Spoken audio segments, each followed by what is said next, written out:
ඇත්තටම ඔබ දෙමෝපියන් වෙන්නේ කවදාද?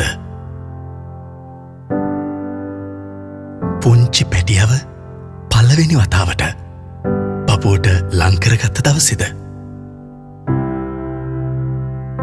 වේදනා දහසක් හිතේ හිර කරගෙන ජීවිතයක් මේ ලෝකයට බිහි කරන මොහොතේද? කිරි කැටියක් ඔස්සට ආපු ඒ සුභාරංචිය දැනගත්ත මොහොතේද? නැත්නම් උත්සාහය අත් නොහැර උපකාර ලබා ගන්නට දෙන්න අදිටන් කරගත්ත දවසේද?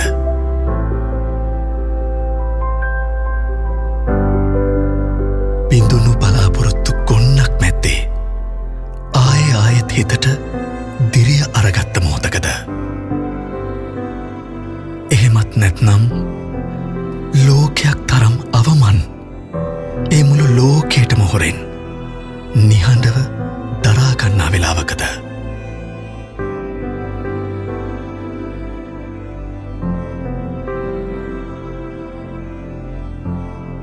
ඇත්ත මේකයි. ඔබ මව්පියන් වෙන්නේ ඔබ මව්පියන් වෙනවා කියලා අදිටන් කරගත්ත මොහොතෙමයි. ඔබේ හදවතේ අලුත් ජීවිතයකට ඉඩ හදපු ඒ සුන්දර මොහොතෙමයි. ඉතින් කවදාවත් ඒ තීරණය වෙනස් කරන්න නම් එපා. ඇයි දන්නවද? ඔබ ඒ තීරණය ගත්ත මොහොතේ ඉඳලා අපි ඉන්නවා ළඟින්ම. හැම බාධාවක්ම ඉවත් කරලා ඔබේ පැතුම සැබෑවක් කරන්න. ආසිරේ IVF and Fertility. ඔබේ ආත්ම ශක්තිය තමයි බලාපොරොත්තුවේ ආරම්භය.